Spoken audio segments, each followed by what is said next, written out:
CNF এজেন্টদের আন্দোলনে স্থবির ঢাকা কাস্টমস হাউসের কুরিয়ার কার্যক্রম। এক্সপ্রেস বিধিমালা বাতিলের দাবিতে দুপুরে ঢাকা কাস্টমস হাউসে বিক্ষোভ সমাবেশ ও মিছিল করেছে শতাধিক এজেন্ট। দাবি আদায়ে লাগাতার কর্মসূচি পালনের ঘোষণা দিয়েছেন সিএনএফ নেতারা। এখন জন্ম সনদ দিয়ে খোলো বিকাশ স্টুডেন্ট অ্যাকাউন্ট। নিজের বিকাশ নিজে কর। বিদেশি পণ্যের বড় একটি অংশ আমদানি হয় বিমানবন্দর দিয়ে। পরিমাণ বেশি হলে তা আসে কাস্টমসের কার্গো শাখার মাধ্যমে, অল্প হলে আসে কুরিয়ারের মাধ্যমে। এতদিন দুই ধরনের পণ্য খালাসে দলিলপত্র জমা দিত অনুমোদিত সিএনএফ এজেন্ট। প্রায়ই তাদের বিরুদ্ধে কুরিয়ারে পণ্য খালাসে গ্রাহক হয়রানি, অতিরিক্ত অর্থ আদায়, করফাঁকি সহ নানা অভিযোগ ওঠে। তাছাড়া বিশ্বব্যাপী কুরিয়ারে পণ্য খালাস করে কুরিয়ার কোম্পানি নিজেই। বাংলাদেশেও এ ব্যবস্থা চালুর তাগিদ ছিল বিশ্ব বাণিজ্য সংস্থার। এমন প্রেক্ষাপটে কাস্টমস ব্যবস্থার আধুনিকায়নের অংশ হিসেবে দ্রুত পণ্য খালাসের এক্সপ্রেস বিধিমালা জারি করে জাতীয় রাজস্ব বোর্ড এনবিআর, যা সম্প্রতি কার্যকর হয়। এতে বন্ধ হয় কুরিয়ারে সিএনএফ এজেন্টদের কাজের সুযোগ। প্রতিবাদে বুধবার বিক্ষোভের ডাক দেয় সিএনএফ অ্যাসোসিয়েশনগুলো। 29 জনকে তার এস্টাবলিশ করার জন্য এই কালাকানুন করে আর আমাদেরকে রাস্তায় বসিয়ে দেওয়ার যে অপচেষ্টা করছে, আমরা কোনো অবস্থাতে এই আইন মেনে নিব না। আপনাদের বারান্দায় বারান্দায় ঘুরেছি, আপনাদেরকে অনুনয় বিনয় করেছি, আপনারা কর্ণপাত করেননি। আমরা আর এনবিআরে যাব না, আপনাদেরকে এখানে আসতে হবে। নতুন বিধিমালা অনুযায়ী কুরিয়ারের পণ্য খালাসের সুযোগ পাচ্ছে 30টি কোম্পানি। সিএনএফ নেতাদের হুঁশিয়ারি, সমান সুযোগ না থাকলে কাউকে কাজ করতে দেয়া হবে না। আপনারা এই কালো আইন করেছেন, এই কালো আইনকে সাদা করে আমাদেরকে ব্যবসার সুযোগ দেবেন। আমরা যদি ব্যবসা করতে না পারি, এখানে কেউ ব্যবসা করতে পারবে না। কাস্টমস কর্মকর্তারা জানান, এসব জটিলতায় কুরিয়ারে পণ্য খালাস প্রায় বন্ধ। একদিকে সিএনএফ এজেন্টদের কাজের সুযোগ নেই, অন্যদিকে বিধিমালা অনুযায়ী এসআইকুডা সিস্টেমে পরিবর্তন না আসায় কুরিয়ার কোম্পানিগুলো নথি জমা দিতে পারছে না।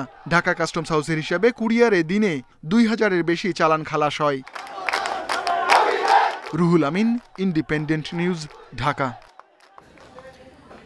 সিএনএফ এজেন্টদের আন্দোলন নিয়ে আলোচনা করতে আমাদের সঙ্গে যুক্ত হয়েছেন এনবিআর সাবেক ভ্যাট কমিশনার আব্দুল কাফি। আব্দুল কাফি, আপনাকে স্বাগত জানাচ্ছি অর্থনীতি সারাদিনে। আপনার কাছে শুরুতেই জানতে চাই, বা আমরা জানি যে সিএনএফ এজেন্টদের বিরুদ্ধে কিন্তু বিভিন্ন সময় গ্রাহকদের হয়রানি, অতিরিক্ত অর্থ আদায় সহ বিভিন্ন অভিযোগ ছিল।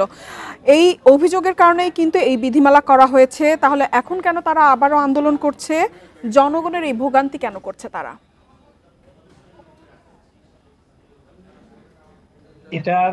এটা তো তাদের স্বার্থ সংশ্লিষ্ট বিষয়, সে কারণেই তারা করছে।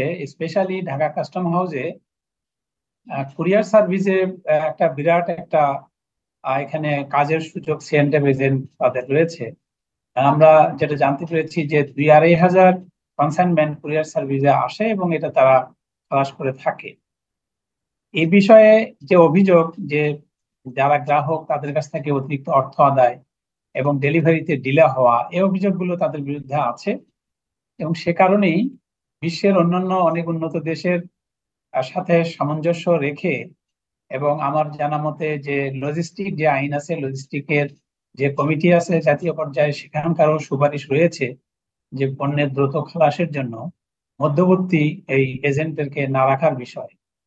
তো সেখানে পণ্য দ্রুত খালাসের প্রয়োজনে এ ধরনের গতিশীল ব্যবস্থা করা অবশ্যই প্রয়োজন।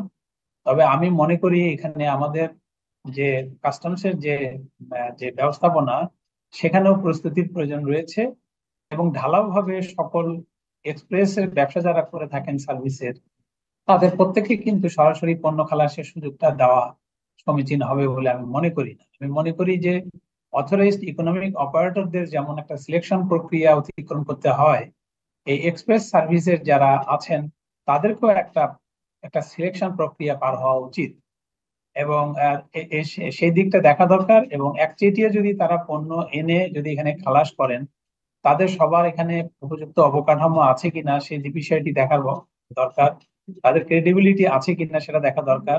সেই জন্য আমি মনে করি একটা সময় নেওয়া দরকার, যে সময়ের মধ্য দিয়ে আমরা ক্রেডিবল যারা এক্সপ্রেস সার্ভিস যারা অপারেটর তাদেরকে আমরা অনুমতি দিলাম এবং তারপর আমরা আস্তে আস্তে আমরা এই এক্সপ্রেস যে প্রসেস যেটা বলা হচ্ছে বিধিমালা দিয়ে সেই পদ্ধতিতে আমরা খালাস করতে পারি। তাহলে আমাদের স্থানীয় সমস্যাটারও সমাধান হচ্ছে এবং দ্রুত খালাসের ব্যবস্থাটাও হচ্ছে। আব্দুল কাফি, আমরা জানি যে নতুন বিধিমালা অনুযায়ী কিন্তু কুরিয়ারে পণ্য খালাসের সুযোগ পাচ্ছে 30টি কোম্পানি। তো সিএনএফ এজেন্টদের যে দাবিটা করছে তারা এই নীতিমালা বাতিল করতে হবে, এটা কি যৌক্তিক বলে আপনি মনে করেন? এটা পুরোপুরি যৌক্তিক নাই, কারণ যেহেতু তাদের বিরুদ্ধে অভিযোগ আছে এবং পণ্য খালাসের সময় বেশি লাগছে, খরচ বেশি হচ্ছে। তবে আমি মনে করি একটা সময় বোধহয় নেওয়া প্রয়োজন আছে, যে তাৎক্ষণিক কাস্টমসও প্রস্তুত না যতটুকু মনে হচ্ছে, এবং সে কারণে আমার মনে হয় একটা সময় নেওয়া দরকার। আব্দুল কাফি, আমাদের সঙ্গে যোগ দেওয়ার জন্য আপনাকে অসংখ্য ধন্যবাদ।